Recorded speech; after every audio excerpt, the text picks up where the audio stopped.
Niche dabala kamale seneke baliyo daba sangunde kadoma. Ambalma Shirifla lagebagaw Mali kono ani Mali kokan ambe foli ni waliɲuman dɔ kɛ ka ɲɛsi aw bɛɛ lajɛlen ma k'a yira aw la k'a fɔ ko nin ye an ka jɛmukan kɛnɛ sigilen jɛmukan min n'an b'a wele ko Ciwara n'a bɛ sɛnɛkɛlaw baganmaralaw mɔnikɛlaw jiriturulaw a bɛ ani bololabaarakɛlaw a bɛ wele bila nin bɛɛ lajɛlen ma alhamdulilayi bi sɔgɔmada in na Ciwara a y'an se Jelibugu la an balimakɛ Mahamadu Sila n'ale GSM élevage ɲɛmaaba ye a y'an se a ka baarakɛyɔrɔ la bi sɔgɔmada in na ani Mahamadu Sila an bɛna jɛ ka kɔrɔfɔ kɛ fɛn min kan bi o de ye couveuse ni dɔw ko a ma sɛfantɔrɔla an b'a ye k'a fɔ laadalako la an b'a a nanzarataw de ye nka k'a dɔn k'a fɔ ko mɔgɔ bɛ sɔrɔ an ka jamana in kɔnɔ min bɛ nin baara in kɛ bolo la an yɛrɛ ka minɛnw na an ka yiriw la an yɛrɛ ka fɛnw bɛɛ lajɛlen na vraiment o ye anw dabali ban kosɛbɛ nka bamananw b'a fɔ ko mɛn da ye mɛn tigila ye an bɛ kɔrɔfɔ tɛnku an ka maa welelen na n'o ye Mahamadu Sila Mahamadu isalamu alaikum. Wa alaikum salam wa rahmatullah. Somɔgɔw dun? Baasi foyi tɛ yen. Kari baasi tɛ yen. Mahamadu Sila e ye jɔn ye i bɛ mun de kɛ? Alhamdulillah rabbil alamin.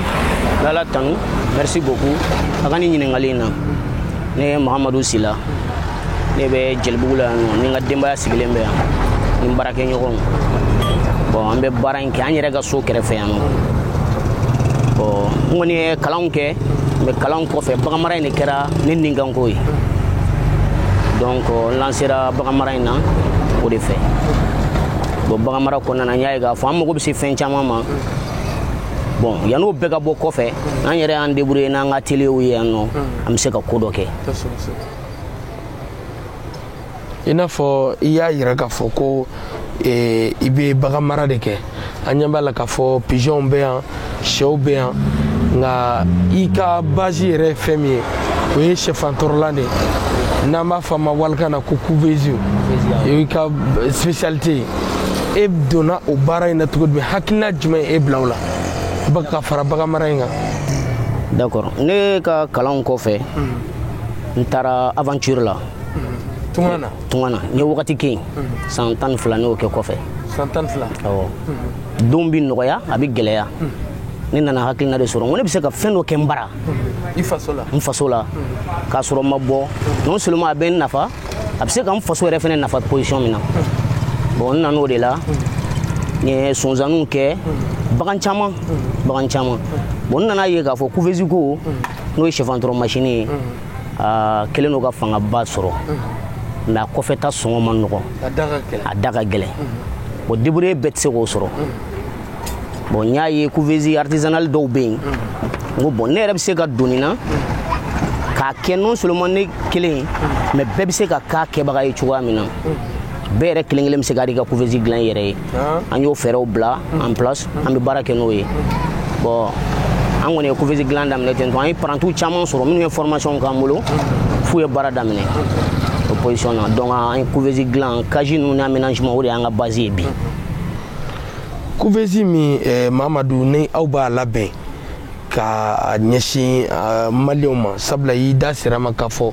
aw ta ye artisanal ye min bɛ dilan an yɛrɛ fɛ yan aw b'a dilan ni minɛn jumɛn ye minɛn minnu bɛ kɛ k'a dilan e bolo u bɛ bɔ min i b'u sɔrɔ gɛlɛya la wa a ko bɛ cogo di? Bon minɛn minnu bɛ kɛ k'a dilan an bɛ se k'a fɔ u ka gɛlɛn komi u ka nɔgɔn ni i mago ɲɛ minɛn don a mana gɛlɛya cogo cogo i b'a ɲɛɲini n'o tɛ yiri ka gɛlɛn an bara yan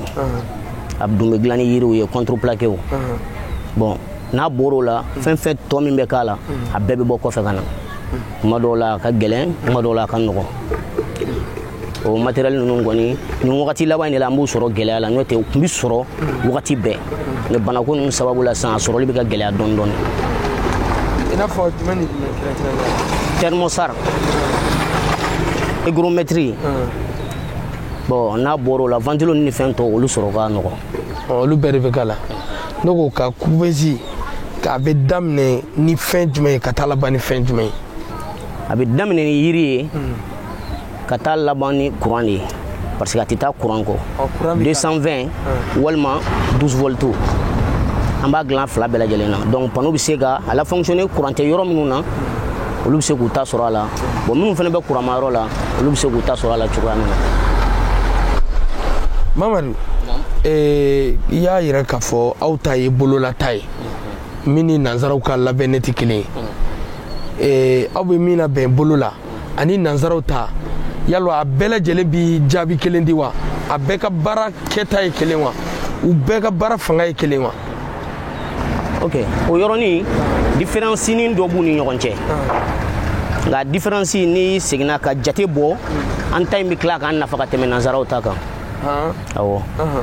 misaliyala ni mɔgɔ min bɛ fan 1000 bɛ don machine min kɔnɔ ni k'i ka nanzara ta sɔrɔ i bɛ se $1,000,000 ma ka se bara musaka la bon anw dun fɛ yan fan 1000 $25,000 a gɛlɛman ye $40,000 ye olu différence ye jumɛn ye bolo bɛ kɛ ka min yɛlɛma ani min ye semi automatique ni automatique ye bon nanzaraw ta automatique o fan 1000 n'o bɛ se $1,000,000 ma anw ta ye $250,000 $50,000 bon u courant utiliser yɔrɔ fɛnɛ na ni nanzaraw ta bɛ $50,000 jeni kalo la i bɛ taa sɔrɔ anw ta in tɛ tɛmɛ $2,000 kan. bon n'i y'o jate kɛ k'a ye olu ta la n'a bɛ 90% de d'i ma éclosion na i bɛ taa sɔrɔ anw ta bɛ 70 d'i ma. bon 20% perte min bɛ yen mais n'i ye consommation lajɛ k'olu comparer an ta in bɛ tila k'i nafa ka tɛmɛ nanzaraw ta in kan. bon jamana min bɛ yen nɔ n'an bɛ débrouiller de la n'i ko débrouiller bɛɛ ka $1,000,000 $140,000 don machine na a ma nɔgɔn. bon k'a sɔrɔ o ɲɛ tɛ sɛ dumuni na o tɛ sɛ balo ni fɛn ni sɛ fura o ɲin t'o si la a ma nɔgɔn k'a sɔrɔ anw ta machine bɛɛ la fitinin bɛ daminɛ an bolo yan nɔ 1000 i bɛ taa sɔrɔ a bɛ fan 200 ta 1000. bon nanzaraw ta min bɛ yen k'a bɛ fan 200 ta i bɛ taa sɔrɔ 25,000 $30,000. bon n'i y'u courant lajɛ toujours an ta in bɛ bɛn nanzaraw ta moitié ma kalo o kalo courant jeni na anw ta bɛ jigin u ta ni dugumana cɛ fo kilancɛ 1. sɛ tɔrɔ mansin an y'a ye k'a fɔ an ka jamana sɛ maralaw caman kelen bɛ ka matarafa bi n'i ye tubabu ta ninnu ta o bɛ sɛfan tɔrɔ tile hakɛ joli ani aw ta a bɛɛ lajɛlen tile bɛ bɛn ɲɔgɔn ma wa. awɔ différence ba t'olu ni ɲɔgɔn cɛ nanzaraw ta tile 21 sɛfan na anw ta tile 21 kuma dɔw la tile 1 bɛ se ka yɛlɛ anw ta kan sɛfan na. bon hali fan kumabaw la i t'a sɔrɔ tile kelen-kelenninw de différence bɛ se ka yɛlɛ u ta n'anw ta cɛ u kɔni ta in date min fɔlen don o tɛ loupé n'o date sera kɔni u ka éclosion bɛ bɛn o ma mais anw ta in kuma dɔw la tile 1 bɛ yɛlɛ a kan. bawo halisa an bɛ ka ɲɛɲininiw kɛ an bɛ se ka ku u ta in na cogoya min na fo ka tɛmɛ a la yɛrɛ nka bi an ma se o niveau ma dɔɔnin. o de ka fisa. an ɲɛ b'a la k'a fɔ i ka entreprise kɔnɔna na yan sɛfan tɔrɔ mansin a b'o dilan an ɲɛ b'a la k'a fɔ sɛfan caman fɛnɛ bɛ yan aw bɛ sɛfan fɛnɛ tɔrɔ k'a di mɔgɔw ma. an bɛ mɔgɔw ka fan fana tɔrɔ sara la an yɛrɛ ka production taw b'a la mais an bɛ mɔgɔw taw fana tɔrɔ sara la. mɔgɔw bɛ na n'u ka sɛfan ye. voilà u bɛ na n'a ye an b'a tɔrɔ n'a tɔrɔ la u b'u ka denw récupérer ainsi de suite. aw bɛ sɛfan ninnu a b'a tɔrɔ joli. sɛfan kelen 30. sɛfan den kelen 30 kamfan 30 kayifan 20 tɔngɔnɔ bawɔlɔ kulo 50 wafan de ye 100 ye. bon autriche fan tɔrɔli an bɛ k'o fɛɛrɛ tigɛ parce que n'an bɛ autriche fan tɔrɔ ale ni sɛfan ninnu fan tɔrɔ tɛ se ka don température kelen na o tɛ kelen ye ni mɔgɔ min ko ka machine démarrer spécialement i ka autriche fan kama an b'o démarrer o kama. bon mɔgɔ caman b'a préférer au lieu que k'a fɔ ka machine démarrer ale ka autriche fan kama a ka machine san siɲɛ kelen k'a régler k'a da a yɛrɛ ma a ka se k'a ka autriche fan tɔrɔ a yɛrɛ bara. an bɛ don min na ko bi Mamadu e ka baara kɔnɔna na yalwa ni maa ye ɲininka ko degun jumɛn b'i kan i bɛ degun dɔ sɔrɔla baara in kɔnɔ wa. degun dɔw b'a la degun dɔw b'a la degun caman yɛrɛ bɛ production yɔrɔ la. production awɔ fan tɔrɔli. non sɛ yɛrɛ marali k'a fɔ k'u produit ka denw sɔrɔ k'u lakɔrɔbaya degun caman b'a kɔnɔ. i n'a fɔ. voilà bana minnu bɛ an bara bagan bana a ka can kosɛbɛ a ka can bon arsa vétérinaire bɛ k'u seko k'a la mais arsa o sa moyen dɔw bɛ olu ma bila en place pour que a ko ka se ka ɲɛfɛ sɔrɔ ni nɛnɛ donda in yɛrɛ la sɛ bana ye Mali bɛɛ sɛgɛn kosɛbɛ surtout sɛ kumaba ninnu a y'an mafiɲɛya kosɛbɛ donc o yɔrɔ ninnu arsa o gɛlɛya bɛ yen bon o kɔfɛ gɛlɛya dɔ wɛrɛ min b'an kan o ye arsa moyen de ma bila en place ka baara in yɛrɛ dɛmɛ quoi ka baara in kɛ halisa ka dɛmɛ ka baara in dɛmɛ voilà walasa ka walangata Mali kɔnɔ parce que an ye ko dɔw kɛ baara in daminɛ la o tun ye formation dɔw bɛ yen nɔ an y'a essayer k'u bila en place bon mɔgɔ minnu bɛ na an k'u former an b'u ta 72 heures de kɔnɔna na u ka se ka machine dilan kalan bon kɔsa in na an y'a essayer k'o bɔ a la formation 72 heures o tɛ kɛ formation kalamaba ye donc très bien formation mana accélérer togo togo 3 mois 6 mois ninnu o bɛɛ bɛ faamuya bon pour que k'o kɛ i bɛ taa sɔrɔ i mago bɛ espace dɔ la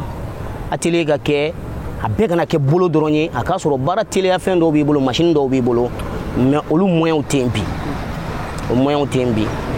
bon mɔgɔ minnu bɛ na k'u kana baara kalan anw fɛ yan couveuse dilan a ka se ka Mali bɛɛ labɔ a tigi man ca bawo n'u nana sɛgɛn min b'a la a bɛ dɔw la boli dɔw bɛ yen u bɛ baara wɛrɛ la u bɛ fɛ ka kalan sufɛlaw de fɛ n'u ka baaraw jiginna bon o baara jigin wagati ninnu o bɛ bɛn n'a ye dibi de bɛ don an bara yan nɔ n'i kelen tɛ ka yɔrɔ dɔ labɛn kɛrɛnkɛrɛnnenya la kama a ma nɔgɔn a ma nɔgɔn a ma nɔgɔn.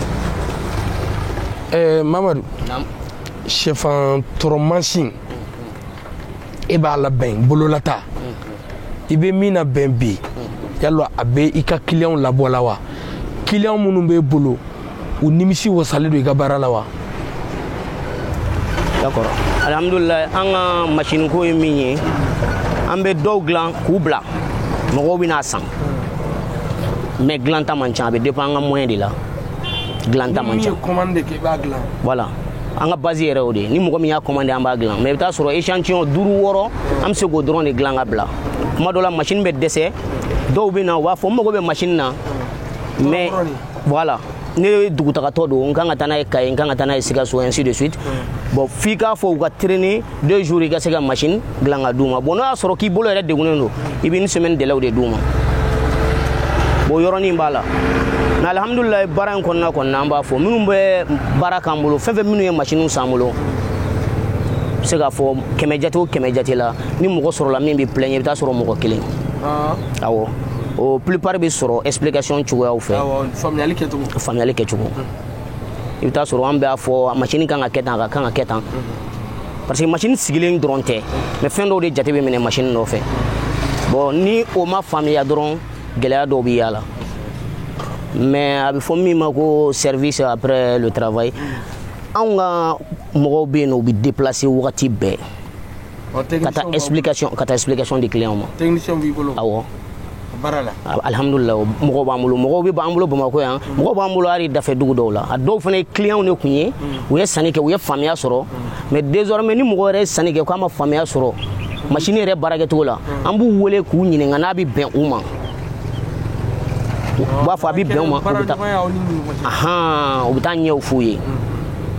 bon komi bi o de y'an seko ye fɔlɔ sanni an yɛrɛ k'a fɔ équipe ka wuli spécialement ka taa région dɔ la ka taa baara kɛ n'o se tɛ yen fɔlɔ an bɛ collaborer n'an ka clients ye minnu nisɔndiyalen don. Mamadu mansin kelen e b'a se ka dilan temps hakɛ joli kɔnɔna na par exemple n'a dɔ kana san client dɔ kana sa Mamadu ne mago bɛ mansin den 3 la san e bɛ se k'o dilan mansin kelen b'a dilan heure joli kɔnɔ walima tile joli kɔnɔ. machine yirima ni manuel do an b'a dilan ne kelen bɛ se ka kelen dilan tile kelen mais ni baarakɛ ɲɔgɔn minnu bɛ yan nɔ mɔgɔ qualifiélen an bɛ se mɔgɔ 4 mɔgɔ 5 an bɛɛ kelen bɛ se ka kelen dilan tile kelen kɔnɔ ka yiri monter ka tiroir kɛ ka installation kɛ ka essai kɛ ka di client ma. Bon ni semi automatique do ou bien automatique o tɛ anw dɔrɔn ka niveau ye tuguni parce que o nɛgɛw bɛ dilan soudeur de bara an bɛ nɛgɛ mesure ni fɛn bɛɛ ta idée min b'an bolo k'a bɛɛ de di soudeur ma olu b'o dilan an yɛrɛ kɔni bɛ se ka cadre kɛ ka installation kɛ ka fɛn bɛɛ ban k'a tɔ to nɛgɛ installation o fɛnɛ yɛrɛ soudeur minnu ani minnu bɛ baara kɛ ɲɔgɔn bolo a cayalen 2 jours n'a dir'u ma sɔgɔmada in na sini wula fɛ an b'a minɛ ko maa tɛ bɔ barafɔyɔrɔ ka t'i kɔnɔ fɔ ni gindonla ko ma kɛ machine kelen a musaka a bɛ bɛn joli ma bon machine kelen a bɛ dépend machine capacité la machine dɔw b'an bolo 1000 o bɛ sɛfanden joli ta 200 awɔ mais ale plupart dilannen don an bolo frigo kɔrɔ min tɛ baara kɛ fiye fiyewu an b'o de ta ka modifier ka kɛ machine ye bon n'an ko ka dilan yirima la o musaka ka gɛlɛn dɔɔni parce que yiri ka gɛlɛn ni frigo kɔrɔ ye donc o yɔrɔ la a bɛ se ka taa 12 13 o y'a manuel ye mais ni semi automatique don semi automatique bɛɛ la nɔgɔmani b'an bolo 240 F de y'ale ye 240 awɔ ale 40 an b'ale dilan ka dan ye an tɛ jigin ale ni dugumana cɛ parce que tan ni ka segin min b'a la soudeur ka baara dɔɔni b'a la an yɛrɛ ka baara dɔɔni b'a la an tɛ sɔn ka jigin fo duguma sinon a sɛgɛn bɛ bonya nafa bɛrɛ t'a la ale kɔni bɛ taa 18 ka taara 25 ma bon design ko fɛnɛ b'a la design ko b'a la mɔgɔ dɔw bɛ yen nɔ cɛɲɛw ni fɛnw jatelenba don u fɛ yen olu ka kaw bɛ yen nɔ donc o b'a gɛlɛya kuma dɔw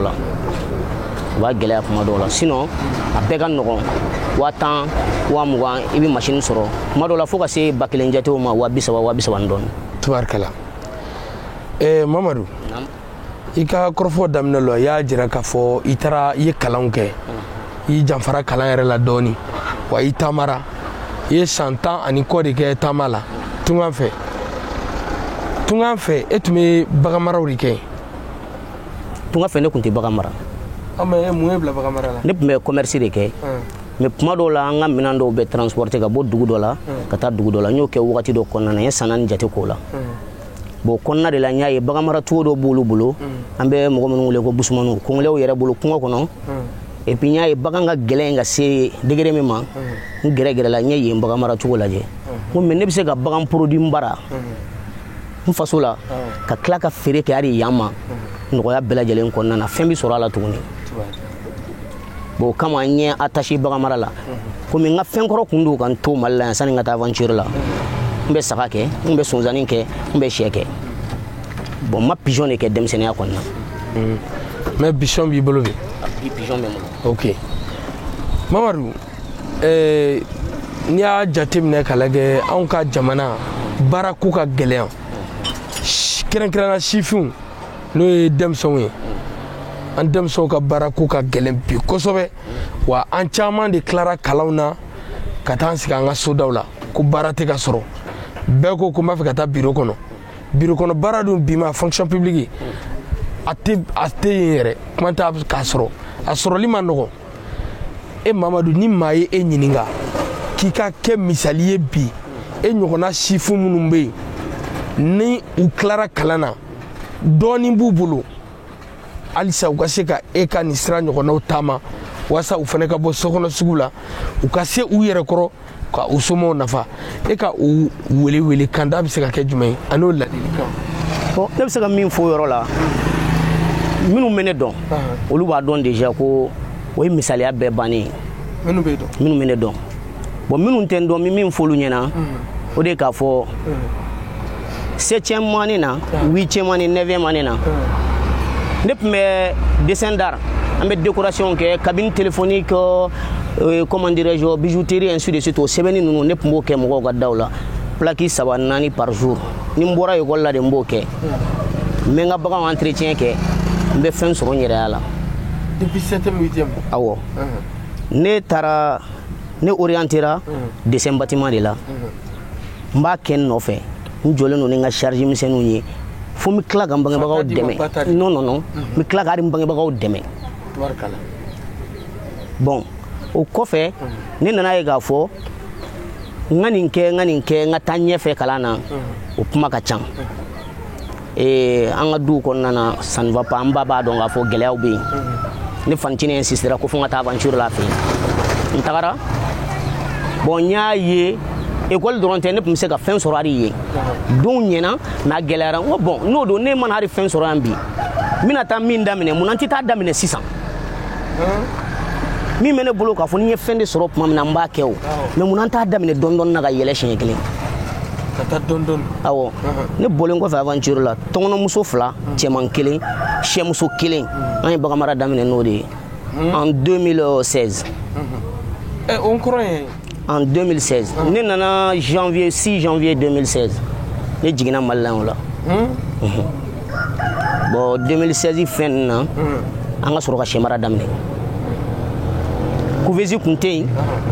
an bɛ sɛfan sɔrɔ mais an b'a don sɛ kɔrɔ kuma dɔw la an b'a kɛ daga kɔnɔ ainsi de suite fo ka na kɛ n ye Kouvezi 1 san a fɛnɛ ye artisanal ye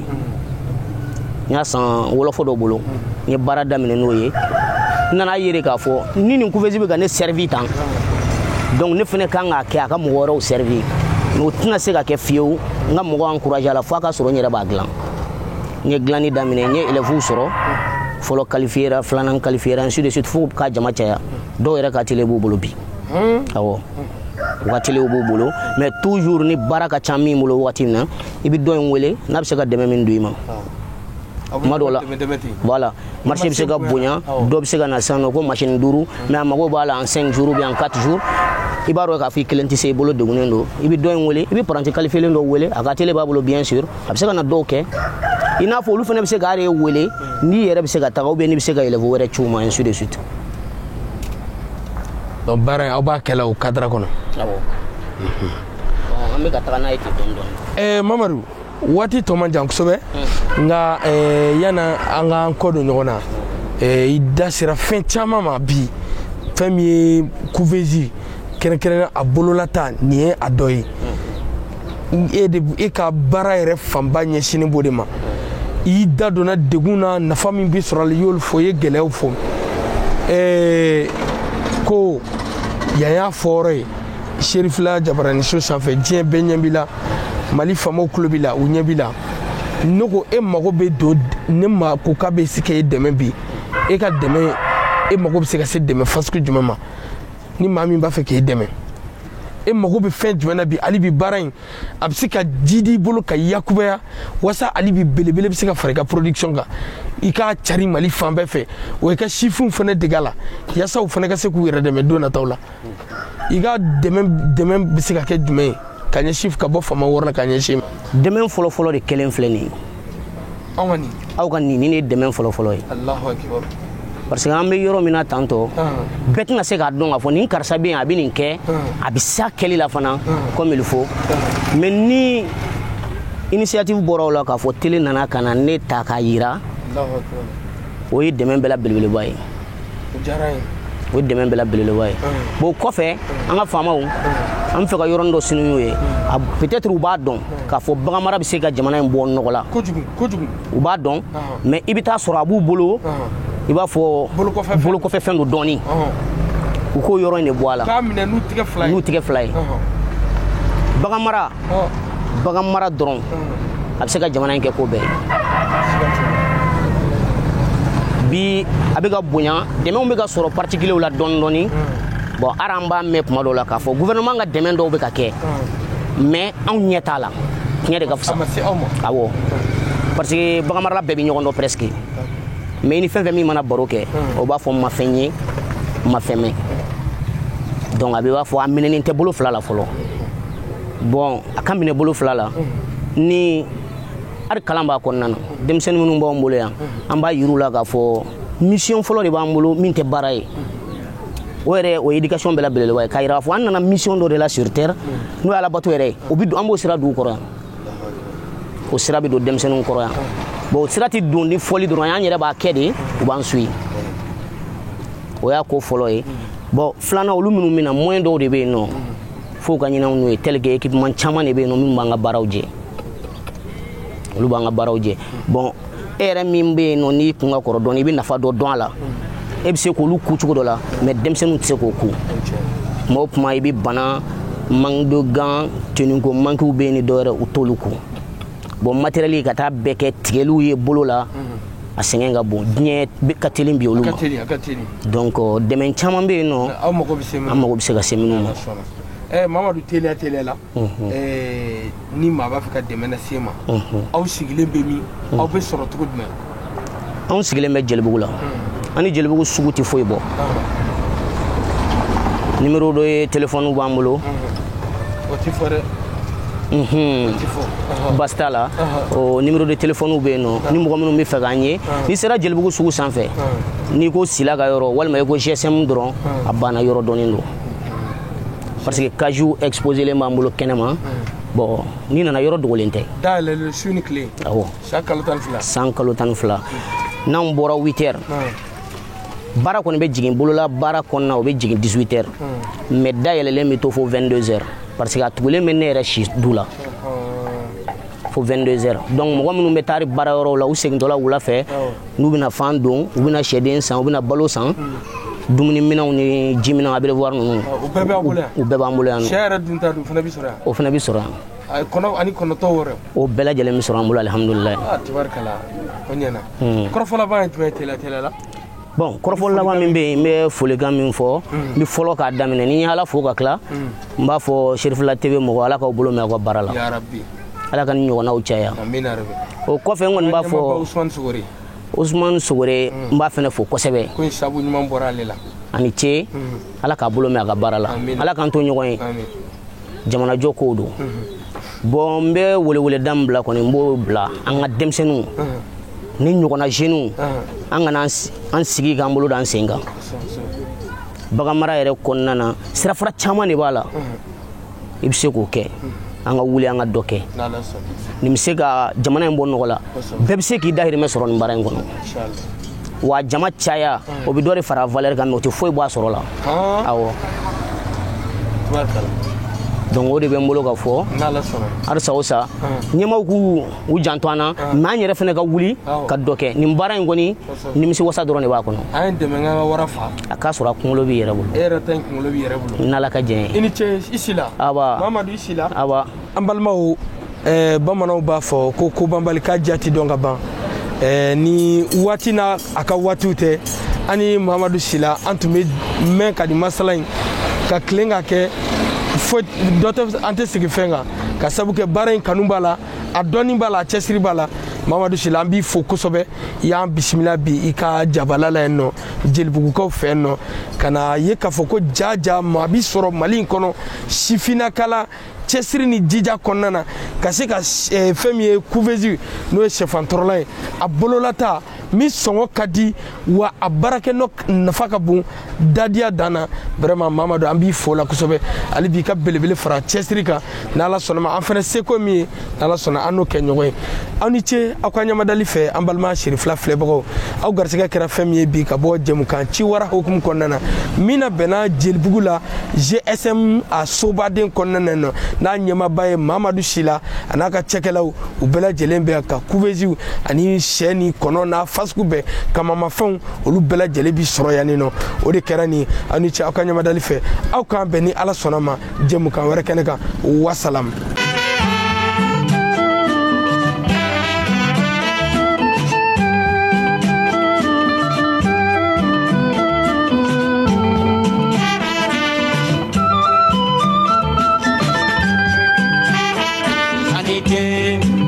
Yo anite dabanda kamale seneke baliyo daba sangunde kadoma